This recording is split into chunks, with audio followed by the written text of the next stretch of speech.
Proteon Pharmaceuticals to spółka biotechnologiczna, która rozwija innowacyjne produkty z dziedziny ochrony zdrowia zwierząt hodowlanych, a teraz rozważa także wejście na New Connect. O szczegółach opowie Jarosław Dastych, prezes spółki. Witam pana serdecznie. Bardzo mi miło. Dzień dobry. Zacznijmy od tego, czym dokładnie zajmuje się pana spółka. Tak jak pani powiedziała, biotechnologią.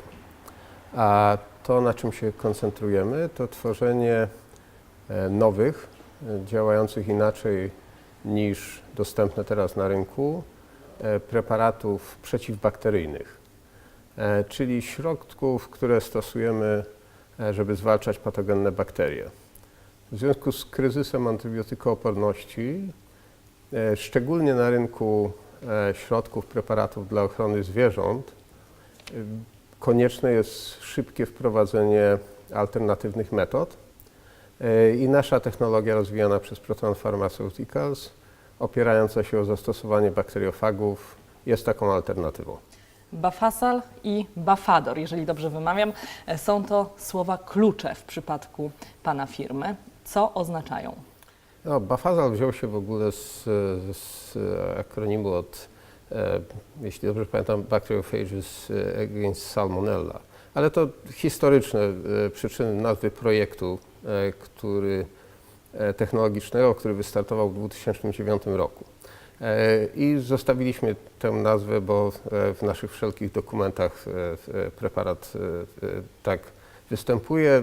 Obecnie jest to już również nazwa rejestracyjna w uzyskanej rejestracji na Ukrainie i w dossier rejestracyjnym, które jest teraz w trakcie rozpatrywania przez odpowiednią agencję Komisji Europejskiej. Jakie są główne rynki zbytu dla preparatów przeciwbakteryjnych? To jest globalny problem. Wszędzie, gdzie są hodowane zwierzęta, są bakterie, z którymi trzeba walczyć. Część tych bakterii zagraża naszemu zdrowiu, część zagraża zdrowiu zwierząt. W tej chwili można prześledzić w prasie gorącą dyskusję na temat programów zwalczania salmonelli, ale takie same dyskusje jak w Polsce mają miejsce na całym świecie. Czyli rynek Unii Europejskiej, szczególnie europejski, rynek azjatycki, rynek amerykański, ale te preparaty również są używane i konieczne w Ameryce Południowej czy w Afryce. Nasze kontakty obejmują czy koncentrują się w tej chwili na tych trzech pierwszych wymienionych obszarach. Wiem też, że w Polsce, Rosji, USA, na Ukrainie, a także w Unii Europejskiej posiadacie państwo specjalistyczne patenty. Co to za patenty? Tak, to są patenty dotyczące metod produkcji naszych dwóch pierwszych preparatów oraz innych elementów technologicznych, które mają szersze zastosowanie w wypadku stosowania bakteriofagów przeciwko bakteriom patogennym. Część to są już patenty, część to są zastrzeżenia patentowe jeszcze w trakcie rozpatrywania. W takim razie jakie są te dalsze plany rozwoju międzynarodowego spółki? Teraz jesteśmy w momencie, gdy ciężar naszych działań przenosi się coraz bardziej na działania komercyjne, na ulokowanie naszych pierwszych produktów na rynku. Nasze obecne działania, oprócz Ukrainy, o której wspomniałem, Unii Europejskiej, dotyczą w tej chwili krajów azjatyckich, ponieważ nasz drugi produkt dedykowany dla akwakultury, czyli dla hodowli ryb, może być szczególnie pożądany w krajach, gdzie najszybciej na świecie rozwija się w tej chwili ten sektor, czyli akwakultura. Wiem też, że spółka prowadzi prace badawczo-rozwojowe nad 3 kolejnymi preparatami, które są oparte również na bakteriofagach. Na jakim teraz etapie są prace? Każdy z tych projektów jest na nieco innym etapie.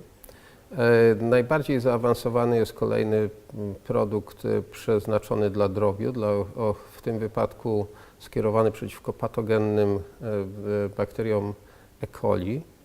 Tutaj sądzę, że niedługo będziemy przeprowadzali próby testowe, nazwijmy to próby kliniczne. Kolejny projekt dotyczy ulepszonych, zmienionych form naszego pierwszego produktu pod nazwą Bafazal. To jest zaawansowany już bardzo projekt i pewnie będziemy pewne działania zmierzające w kierunku rejestracji tego preparatu już w przyszłym roku podejmowali. Wreszcie jest trochę bardziej trudniejszy w sensie technologicznym i również rejestracyjnym. To jest produkt dla krów mlecznych. Jest to bardziej produkt o charakterze leku, szczepionki, do stosowania w wypadku zapalenia gruczołu mlekowego u krów. To jest olbrzymi problem i za tym stoi olbrzymi rynek, ale droga dojścia do tego rynku jest w tym wypadku nieco dłuższa. A spółka chce pozyskać merytorycznych partnerów międzynarodowych? Mamy już takich partnerów. Ale tak, oczywiście ale czy nadal teraz trwają prace szukamy. nad kolejnymi? No właśnie, czy trwają prace nad kolejnymi? Jeżeli tak, to gdzie i jakie są Państwa oczekiwania? No, niestety większość z tych danych dotyczących dopiero tworzonych technologii produktów, za którymi stoją podpisane przez spółkę kontrakty, objęte są klauzulą poufności ze względu na to, że prowadzą do wrażliwych danych technologicznych. Ale klauzulą poufności nie jest objęta informacja, że zastanawiacie się Państwo nad debiutem na New Connect, ale także rozmawiacie z inwestorem. Jak teraz wygląda sytuacja? Jesteśmy w trakcie szeregu rozmów, kontaktów z potencjalnymi inwestorami. Na pewno w tym roku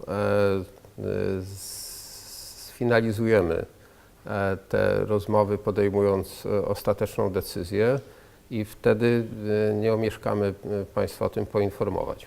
A jeżeli zapadnie już decyzja o debiucie, no i przede wszystkim będzie znana już konkretna data, to wtedy wrócimy jeszcze do rozmowy. A teraz dziękuję za rozmowę i dziękuję za poświęcony czas.